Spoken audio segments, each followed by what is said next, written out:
하나님 아버지 은혜의 방편인 성례에 대해서 오후 예배 시간에 함께 살펴보고 있습니다. 이 시간을 통해서 성례가 무엇인지, 성찬이 무엇인지 알게 하시고, 또 우리가 하나님 앞에 올바른 성찬을 드리게 하시고, 또 우리가 하나님 앞에 여러 가지 은혜의 방편을 통하여서 은혜 받는 삶을 살 수 있도록 도와주십시오. 예수님의 이름으로 기도합니다. 아멘. 오늘은 하이델베르크 요리문답 29주차입니다. 먼저 우리 문답을 함께 읽도록 하겠습니다. 78문 빵과 포도주가 그리스도의 실제 몸과 피로 변합니까? 답. 그리스도의 피로 변화되지 않고 그 자체로 죄를 씻지 못합니다. 단지 하나님께서 정하신 표와 인일 뿐입니다. 마찬가지로 성례의 빵과 포도주가 그리스도의 실제 몸으로 변화되는 것은 아닙니다. 79문 그렇다면 왜 그리스도는 빵을 그의 몸이라고 하시고 잔을 그의 피라고 하셨습니까? 답. 빵과 포도주가 육신의 생명을 유지시키듯이 십자가에 달리신 그리스도의 몸과 흘리신 피가 우리 영혼을 영생으로 이끄는 참된 양식과 음료라는 사실을 가르치신 것입니다. 더 나아가서 그리스도는 성례를 통해 다음을 확신시키려 하셨습니다. 첫째, 우리가 빵과 포도주를 실제로 먹는 것처럼 성령에 의해 실제로 그리스도의 몸과 피에 참여합니다. 둘째, 그리스도의 고난과 순종이 우리의 것이 되기에 우리가 직접 고난을 당하고 죗값을 치른 것과 같습니다. 오늘은 이 성찬에 대한 오해에 대해서 함께 알아보도록 하겠습니다. 로마 교회는 성찬의 빵과 포도주가 실제 예수님의 살과 피로 변화된다고 주장합니다.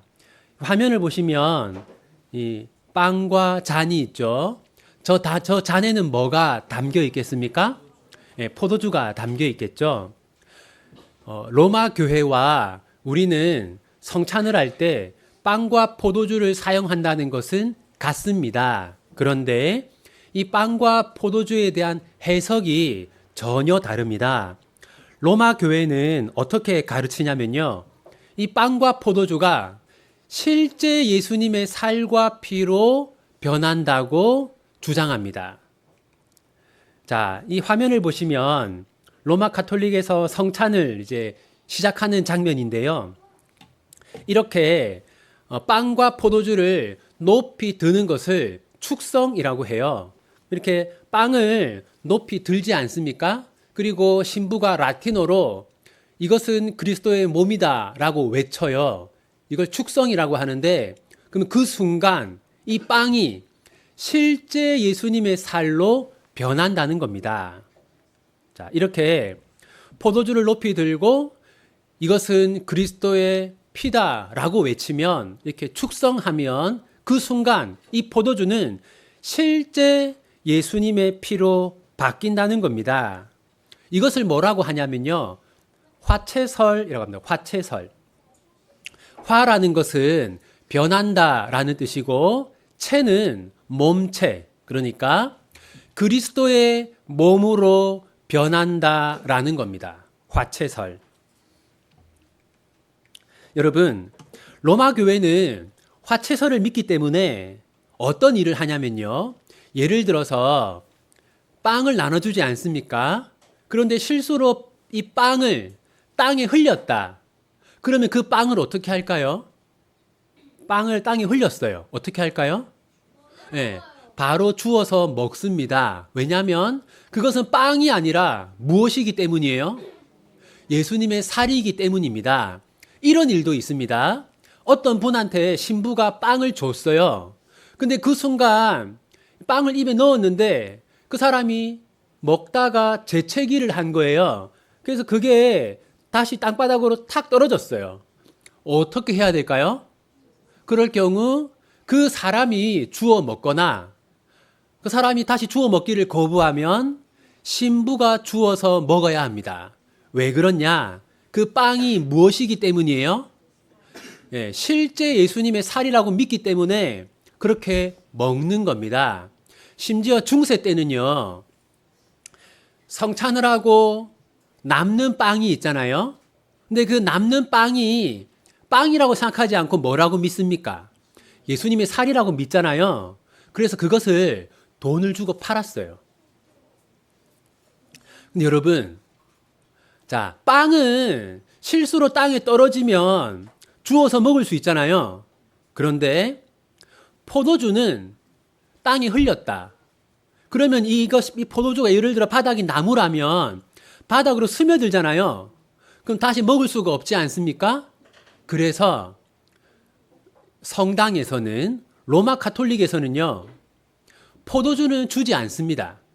포도주는 신부들만 따로 먹습니다. 왜냐하면 흘렸을 경우 다시 주워 담을 수 없고, 또 이렇게 미신화된 여러 가지 생각들이 있기 때문에 빵만 성도들에게 주고 포도주는 신부들만 먹습니다. 그리고 이 화채설에 뒤따르는 오류가 있어요. 그게 뭐냐면 그것을 주입설이라고 합니다. 여러분, 이 약, 저도 오늘 하나 먹었는데 타이레놀 안에는, 타이레놀이 아니네요. 짜가네. 이런. 타이레놀 안에는 어떤 성분이 들어있습니까? 아세트아미노펜이라고 하는 성분이 들어있어요. 그럼 우리가 타이레놀을 먹으면 아세트아미노펜이라고 하는 성분이 우리 몸 안으로 주입되는 것이죠. 그래서 열이 내려가는 겁니다. 마찬가지로 이제 로마 가톨릭은 뭐라고 믿냐면요, 이 성찬의 빵과 포도주가 실제 예수님의 살과 피라고 믿잖아요. 그래서 이 빵과 포도주 안에 은혜가 내재되어 있다라고 믿어요. 그러니까 이 빵을 먹을 때, 이 빵을 먹으면 자동적으로 은혜가 우리 몸 안으로 주입된다는 겁니다. 이것이 주입설이라고 해요. 하지만 화채설과 주입설은 둘 다 성경적인 주장이 아닙니다. 왜냐하면 성찬의 빵과 포도주는 실제 예수님의 살과 피로 변화되는 것이 아닙니다. 여러분, 예를 들어서요, 세례를 할 때는 뭘 사용합니까? 물을 사용하잖아요. 이 물이 상징하는 게 뭡니까? 예수님의 피잖아요. 세례의 물은 예수님의 피를 상징해요. 그런데 세례를 할 때 이 물이 실제 예수님의 피로 변화됩니까? 아닙니다. 마찬가지로 성찬을 할 때 실제 예수님의 살과 피로 변화되는 것이 아닙니다. 여러분, 이제 우리 장로교회에서는 이렇게 믿지만 우리처럼 믿지 않는 사람들이 훨씬 많습니다. 전 세계적으로 10억 명의 로마 가톨릭 신자들은 빵과 포도주가 실제 예수님의 살과 피로 변화된다고 믿어요. 그리고 전 세계적으로 우리 장로교보다 루터교가 훨씬 많거든요. 네, 루터교도 예수님의 살과 피로 바뀐다고 믿어요. 화채설과 비슷하게 믿습니다. 이렇게 미신적으로 믿는 기독교인들이 아주 많다는 거예요. 그러면 여러분, 자, 여기 한번, 자, 이 말씀 같이 읽겠습니다. 너희가 이 떡을 먹으며 이 잔을 마실 때마다 주의 죽으심을 그가 오실 때까지 전하는 것이니라. 이 사도 바울이 뭐라고 하냐면 예수님의 살을 먹고 예수님의 피를 먹는다라고 하지 않아요. 그죠? 이 빵을 먹는다. 이 떡은 빵이잖아요. 너희가 이 빵을 먹으며 이 포도주를 먹는다라고 합니다. 그러니까 예수님의 살과 피를 먹는 게 아니라는 것이죠. 그렇다면 왜 로마 가톨릭과 루터 교회는 이런 식으로 미신적으로 믿느냐? 이 말씀 보십시오. 예수님이 빵을 주면서 뭐라고 하셨어요? 이것은 내 몸이니라 라고 하셨어요. 그리고 포도주를 주면서 또 뭐라고 하셨어요? 이것은 나의 피다.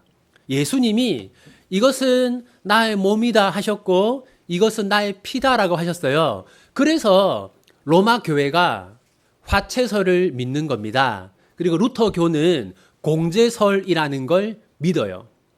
예수님의 살과 피가 이 빵과 포도주 안에 있다라는 겁니다. 여러분, 예수님이 이렇게 말씀하신 것은 빵과 포도주가 실제 예수님의 살과 피로 변화된다는 것이 아닙니다. 자, 여러분, 요한복음 6장 51절 함께 읽겠습니다.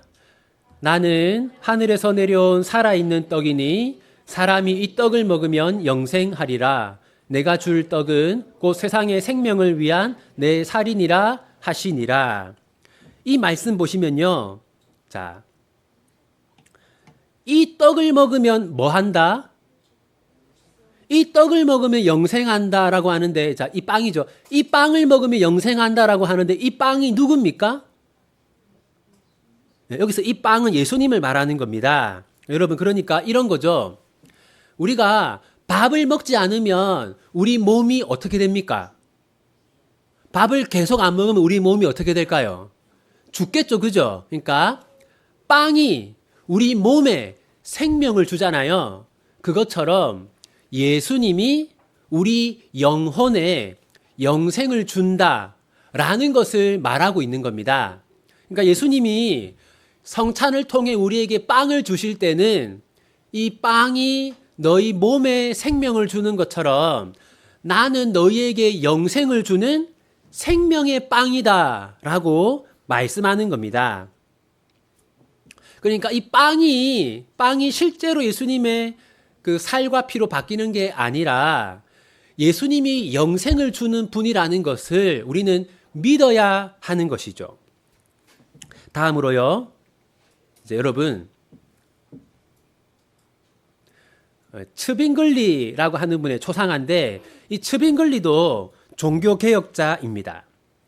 이 츠빙글리는요, 성찬에서 기념설이라고 하는 걸 주장했어요. 그러니까 이 기념설은 화채설에 반대하는 개념으로 나온 겁니다. 화채설이 성경적이지 않다라고 하면서 츠빙글리가 기념설을 주장했어요. 근데 여러분, 자, 기념설도 잘못된 겁니다. 무슨 말이냐면 기념설이라는 것은요, 빵과 포도주는 예수님의 십자가를 기념할 뿐이다라는 건데, 여러분, 기념은 이런 겁니다. 여기 지금 이순신 장군의 탄생을 기념하는 행사를 하잖아요. 자, 여러분, 일반적으로 기념식에는 기념하는 존재가 있습니까, 없습니까? 지금 이순신 기념식에 이순신 장군이 있습니까, 없습니까? 없잖아요, 그죠? 그리고 여기 보면 1차 대전 종전 기념식을 하는데 여기에 1차 대전에 참전한 사람들이 있습니까, 없습니까? 없어요. 그러니까 여러분, 기념식, 기념한다라고 할 때는 기념하는 존재가 거기에 없는 겁니다. 거기 없기 때문에 기념을 하는 거예요. 그럼 여러분, 우리가 성찬식을 할 때 예수님이 우리 곁에 있습니까? 없습니까? 자, 우리 이 말씀 함께 읽겠습니다. 우리가 축복하는 바 축복의 자는 그리스도의 피에 참여함이 아니며 우리가 떼는 떡은 그리스도의 몸에 참여함이 아니냐. 성찬의 빵과 포도주를 우리가 먹을 때에 예수님에게 참여한다 이렇게 말하고 있거든요. 이 말은 뭐냐면 우리가 성찬식을 할 때 우리 곁에 예수님이 있다라는 겁니다. 여러분, 예수님은 어떤 식으로 우리 곁에 계십니까? 우리 여러 번 함께 나누어 보았는데 예수님은 성령을 통해서 우리와 함께 하신다고 했죠. 네. 성부, 성자, 성령 중에 우리 마음에 거하시는 분은 누굽니까? 성령 하나님이죠. 그런데 성령 하나님의 다른 이름이 뭐라 그랬어요? 그리스도의 영이다라고 했죠. 이것은 예수님이 성령을 통해 우리 안에 거하시기 때문입니다. 여러분, 이것을 신학적 용어로 뭐라고 한다고 했습니까? 혹시 기억하시는 분? 영적 연합이라고 한다고 했죠. 영적 연합. 그러니까 여러분, 우리가 성찬을 할 때 예수님이 우리와 함께 하는 겁니다. 그러니까 단지 예수님을 기념하기만 하는 것이 아니라는 거죠. 우리가 성찬을 할 때 예수님이 우리와 함께 하시면서 우리에게 은혜를 주시는 겁니다. 그리고 여러분, 이 영적 연합은 아주 중요한데요. 왜냐하면 로마서 6장 8절 우리 함께 읽겠습니다. 만일 우리가 그리스도와 함께 죽었으면 또한 그와 함께 살 줄을 믿노니. 여러분, 2000년 전에 예수님이 십자가에서 죽으실 때 누구도 죽었다고요? 우리도 죽었다. 여러분, 우리가 지금 죽지 않고 살아 있잖아요. 그런데 왜 우리가 죽었다고 합니까? 그 이유는 예수님과 우리가 영적으로 연합되어 있기 때문입니다. 예수님과 우리가 영적으로 하나이기 때문이에요. 그래서 예수님의 죽음이 곧 우리의 죽음이 되는 것입니다. 우리가 지옥의 형벌을 받습니까? 받지 않습니까? 우리는 지옥의 형벌을 받지 않죠. 그 이유는 우리가 받아야 할 지옥의 형벌을 예수님이 대신 받으셨기 때문입니다. 예수님이 형벌을 받았는데도 하나님은 우리가 형벌을 받은 것으로 여겨주세요. 왜냐하면 예수님과 우리가 영적으로 하나이기 때문이죠. 자, 이것처럼 성찬식을 할 때 예수님은 없고 그냥 예수님을 기념하기만 하는 것이 아닙니다. 우리가 성찬식을 할 때 예수님은 성령으로 우리와 함께 하십니다. 우리가 오늘은 이 성찬에 대한 세 가지 오류를 살펴보았습니다. 세 가지를 살펴본 첫 번째는 뭐였어요? 화채설. 두 번째는 주입설. 세 번째는 기념설. 이 다 성경적이지 않은 겁니다. 그래서 오늘 우리가 잘못된 성찬에 대해서 함께 알아보았는데 우리가 앞으로는 이런 오류들을 피하고 올바른 성찬을 하나님께 드리는 여러분들이 되기를 바랍니다. 우리 주보를 한번 보면서 같이 한번 정리해 보겠습니다. 선생님, 하나 질문이 있는데요. 아, 네네. 누가복음 22장 19절에 보면 네. 저희가 전 교회에서 성찬식을 할 때 전에 계셨던 이성주 목사님께서 이렇게 말씀을 매번 하셨던 것 같아서 그럼 기념설이라는 말을 잘못된 거라고 말씀하시는데 여기는 기념하라고 말씀하시거든요. 아, 이게 문제가 되는 겁니까? 기념도 해야 되는데 기념설이라는 기념하라는 것과 기념설은 다른데 기념하라는 것은 예수님을 기념도 하고 또 예수님이 우리와 함께 있다는 것도 믿는다라는 거고 기념설이라는 것은요. 이 성찬을 할 때 예수님이 우리를 찾아오지 않는다. 예수님이 없다. 단지 그냥 상징만 하는 것이다라는 뜻이에요. 그러니까 기념도 하고 예수님이 성령으로 우리를 찾아오고 둘 다가 있어야 되는데 이제 기념설이라는 것은 예수님이 우리를 찾아오시는 것은 없고 단지 상징만 할 뿐이다. 이제 그런 뜻이라는 겁니다. 자, 그래서 기념하는 것 자체는 아무 문제가 없습니다. 우리 주보 한번 보겠습니다. 1번, 로마 교회는 성찬의 빵과 포도주가 실제 예수님의 무엇과 무엇으로?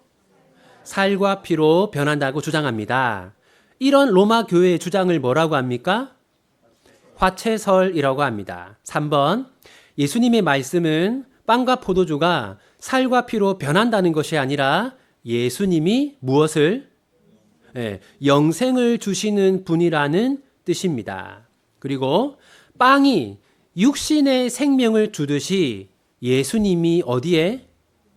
영혼에 무엇을? 영생을 주십니다. 츠빙글리는 무엇을 주장했습니까? 기념설을 주장했습니다. 6번, 성찬은 예수님을 기념하기만 하는 것이 아닙니다. 예수님이 실제로 우리와 함께 하시기 때문입니다.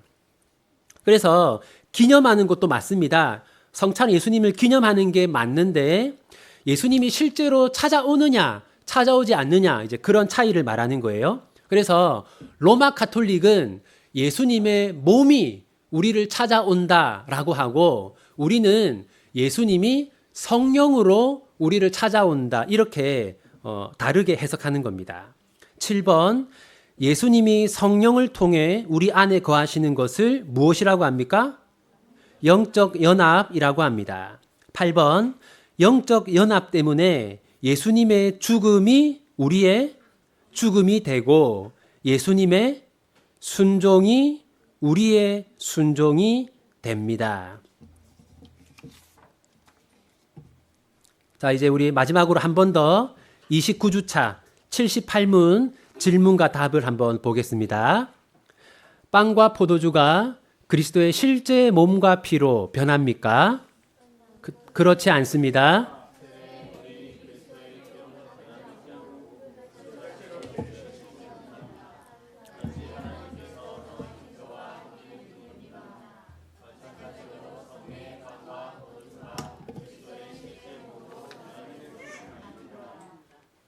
(79문) 그렇다면 왜 그리스도는 빵을 그의 몸이라고 하시고 잔을 그의 피라고 하셨습니까? 유지시키듯이 십자가에 달리신 그리스도의 몸과 흘리신 피가 우리 영혼을 영생으로 이끄는 참된 양식과 음료라는 사실을 가르치신 것입니다. 더 나아가서 그리스도는 성례를 통해 다음을 확신시키려 하셨습니다. 첫째, 우리가 빵과 포도주를 실제로 먹는 것처럼 성령에 의해 실제로 그리스도의 몸과 피에 참여합니다. 둘째, 그리스도의 고난과 순종이 우리의 것이 되기에 우리가 직접 고난을 당하고 죗값을 치른 것과 같습니다. 아멘.